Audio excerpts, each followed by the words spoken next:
But the one thing we want to do is always a fallback plan. If we have to go back to this, don't cut anything. Because the transformer guys... This facility is an operation center for the bank. It's a 24/7 operation. And it's once every 5 years, they bring down utility and they do they want to do a complete inspection of everything.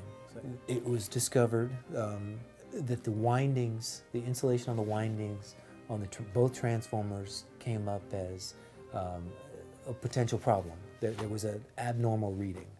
Not a complete failure point, but showing signs, because the beauty of the bank sticking with their program is they had a track record to go back to. They had a history over the last 15 years of where those two substation transformers were 10 years ago, where they were 5 years ago, and where they are today. And you saw the deterioration from the last shutdown where they tested fine. So the bank hires us to come in every 5 years, and we come in and do a complete shutdown.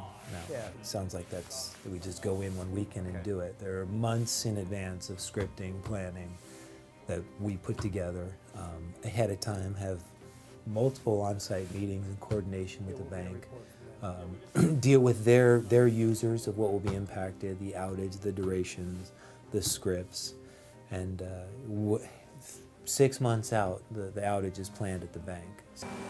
They have 3 generators on site. The building can be maintained off of 2, so they alternate between the 3. And during the outage, the generators are up and running to keep primarily the cooling for their data center and all their IT equipment to keep cooling up and running. This being in a penthouse, the 3rd floor of this building, there's no easy way, there's no way out this way. This is the roof area of the building, so the only way to get that out is out to the roof. Out the building, there's no going out the side. We had a whole bunch of switch gear here that we couldn't get through. So we planned it, and we actually had to open the side of the building. And in order to get that out, the process was we had to first disconnect and get the 1500 kVA transformer out, take the top of the switchboard apart, get it out of the way, and that was the only way that it was physically fit through that opening to get it through the switchboard and then out to the roof to fly it downstairs.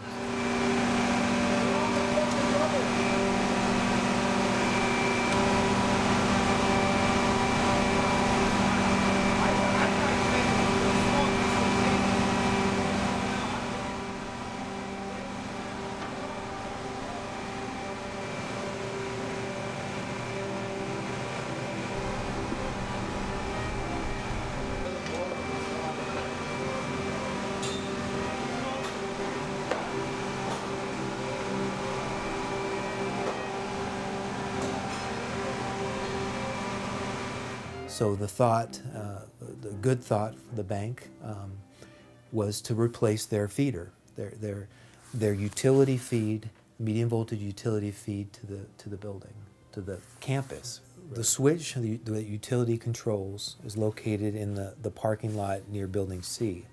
So that vault on the bank's property is where the switch was located, and that's where we essentially pulled a new feeder to their building.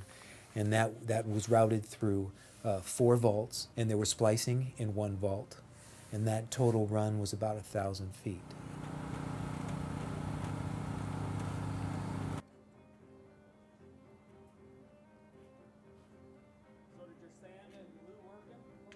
We did some testing ahead of time on those transformers to validate during shipment that no physical damage had taken place, and they were still intact and readings were good.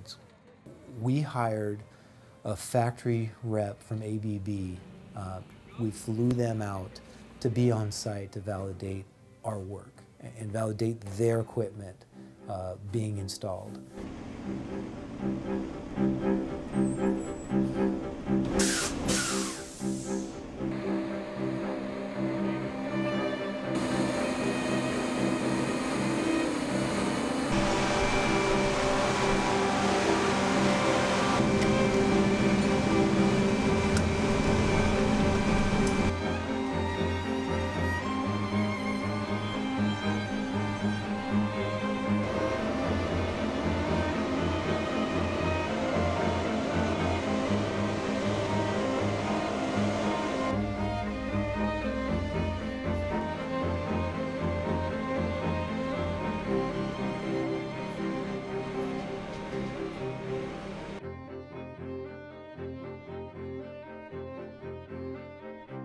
the time that we discovered the problem and installed the new transformers, there was a 4-month time frame in there. And it took 3 months for fabrication of those 2 new transformers. So if it had failed, their operations would have suffered greatly. And the fix for that would have been portable generators, would have been a huge undertaking to get the building back online. And they avoided that.